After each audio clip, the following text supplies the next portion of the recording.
Live here. Finally back from my little breather from my Florida vacation and work and all things. It's now the weekend. Um, Finally going to be reviewing model airplanes again.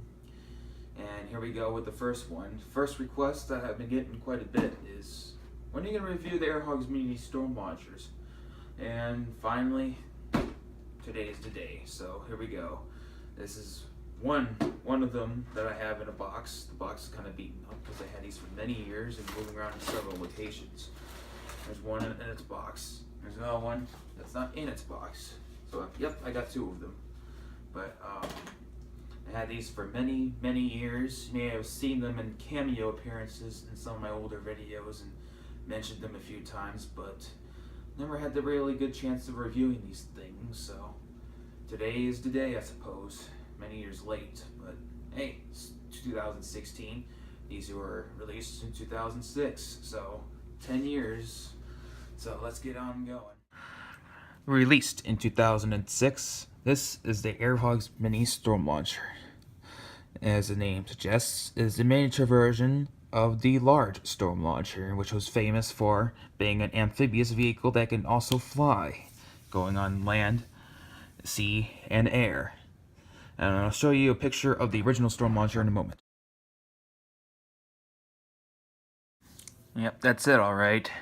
Anyway, let's take a look at a box of the miniature version. As you can see here, it says Mini Storm Launcher, shows all the good features. And then there's the front of it. It says Insane All-Terrain, Insane Speed and Stunts, Intermediate, blah de blah, and all that good stuff, including the fancy box artwork and that stuff. Opening up the box should reveal the transmitter, which is your standard Air Hogs 2-channel deal. It has a spring-loaded throttle, you know, the ones that we always dread. See? Spring-loaded. On and off switch, and also a charge switch to charge the unit using the charge bay door. There's the charge hose you plug into it. There's the cat. And left and right here, directional with directional thrust. And then this is your trim knob here to change the the directional balance of the motor, so you know it's turned in one direction or the other. I just had issues with the trimming, and you'll see in a minute of what I did to fix that. And what I did with some of my other old Air Hog planes is, when we take a look at the unit, here it is. It is made out of a very strong foam, similar to my Phoenix. You've already seen my Phoenix with its super strong body. And anyway, and the Storm Launchers, as you can see, these have taken a real beating after like almost 5, 6, or 7 years I had them. I didn't buy them when they were first released. I got them in 2008 or so. And I liked it so much I got two of them. There's the second one right there, and here's the first one here. And aesthetically, it does look similar to its bigger brother, but there's a few minor differences. First off, the propellers are pushers, not forward-facing, which is kind of weird. I don't know. I guess it's more efficient, but they should have done that with the first one too. But then again, this one is not waterproof. The first one is. The big one is. And another thing too, the original Storm Launcher had a horizontal tail section.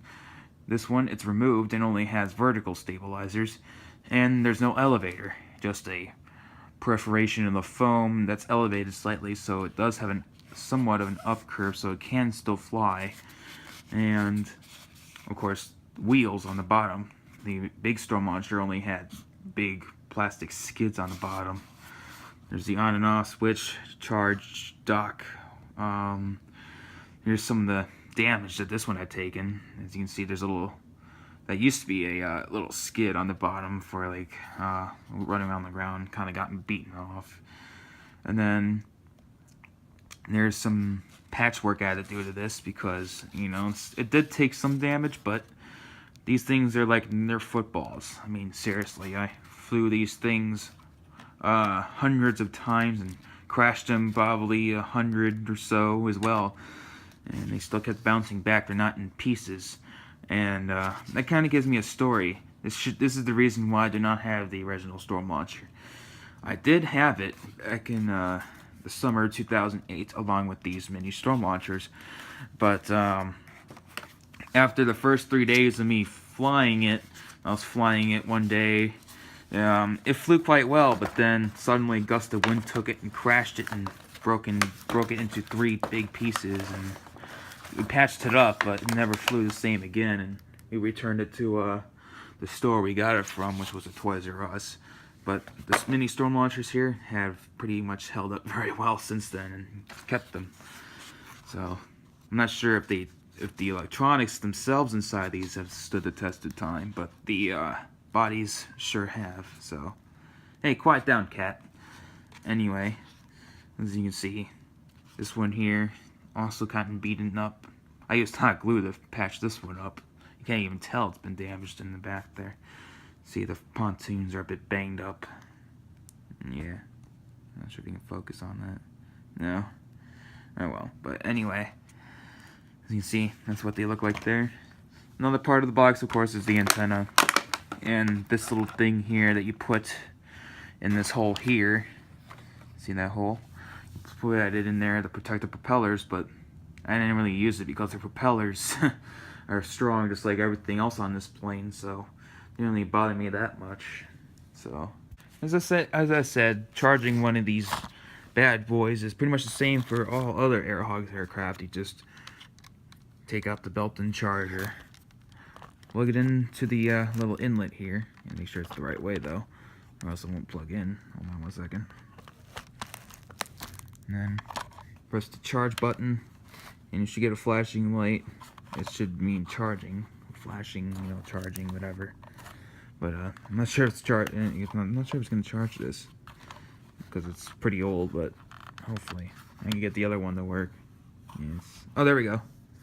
There we go. Blinking light right now, indicating it's charging. And then when the light goes off, it's fully charged. So I'll be back. I'll show you a little bit of a quick driving of this thing, since I can't really fly right now. It's kind of dark and windy and cold out there. So I'm gonna try and run this thing a little bit around. I know this thing has some steering problems, so I'm not sure how well it's gonna perform driving around this living room. So here we go.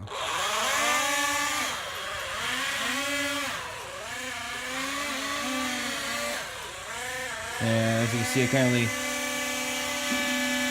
you can't really steer it that well. It's not a lot of ground to cover, but hold on. I'm sure the flying part will be more interesting than the driving, but trying to get a good look of it. It's hard for me to steer and hold the camera.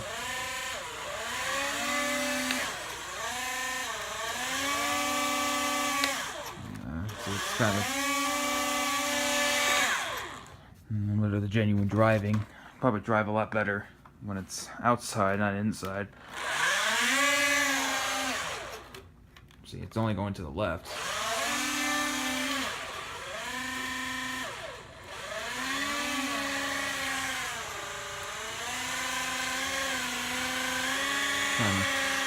There we go. There's some spins for you guys. See? This is basic ground stunts that you can do with the 360s in a couple directions. Pretty cool.